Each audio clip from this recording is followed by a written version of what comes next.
It was a terrifying situation for thousands of people. Gunmen in the neighborhood killing individuals in a methodical way. When the news got on the radio and the television, people were too frightened to go outside.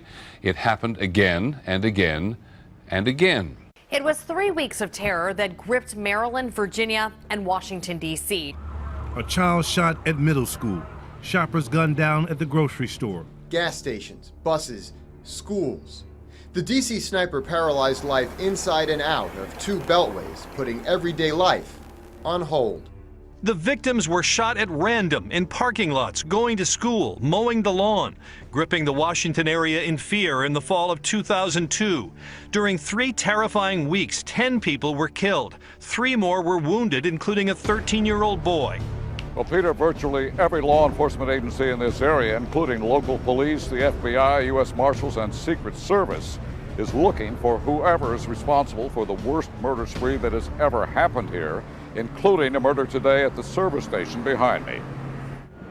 The shooting started yesterday at 5:20 p.m. A bullet went through a window of this store, narrowly missing a clerk inside. It was the only miss. At 6:04 p.m., a middle-aged white man was killed outside of the supermarket. This morning, the murders resumed. At 7:41 a.m., another white man mowing his lawn. At 8:12 a.m., an Indian man gassing up his cab. Minutes later, at 8:37, an Hispanic woman sitting reading a book on a bench outside of a restaurant. The young lady that I just seen about 5 minutes or 10 minutes ago off the bus was laying right there, and it was just terrible. Just over an hour later at 9:58 a.m., another single bullet, another victim, a woman cleaning her car at a gas station. Altogether, 6 shots, 5 apparently random victims within 16 hours. Police are stunned. Nothing like this has ever happened in Montgomery County. This is a very safe community.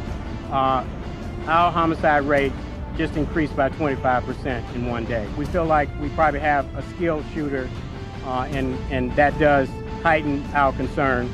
Police have had little to go on, only one witness's description of 2 people in a white truck speeding away from one murder scene. Police are stopping white trucks and vans but have not found any suspects. That has made the community nervous.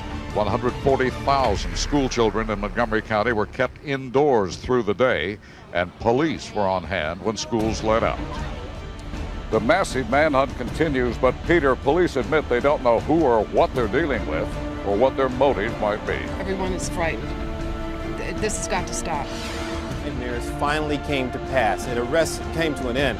An arrest stop in western Maryland. Federal, state, and local authorities arrested D.C. snipers John Allen Muhammad and Lee Boyd Malvo after a calculated yet uneventful approach on their blue Chevy Capri.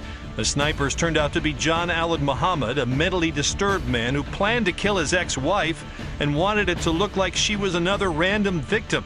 He was executed 7 years later.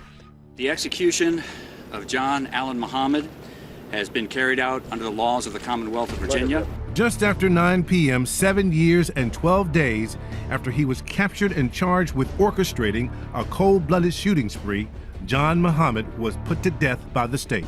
Malvo received 4 life sentences without possibility of parole, including his shooting of Linda Franklin in Fairfax. Your wife is shot? Yes. Where's she been shot? She shot in her head. He's a different person now, not the same young man who terrorized the entire Washington region for nearly a month. I mean, I was a monster. If you look up the definition, I mean, that's what a monster is. I was a ghoul. I was a thief. I stole people's lives. Lee Boyd Malvo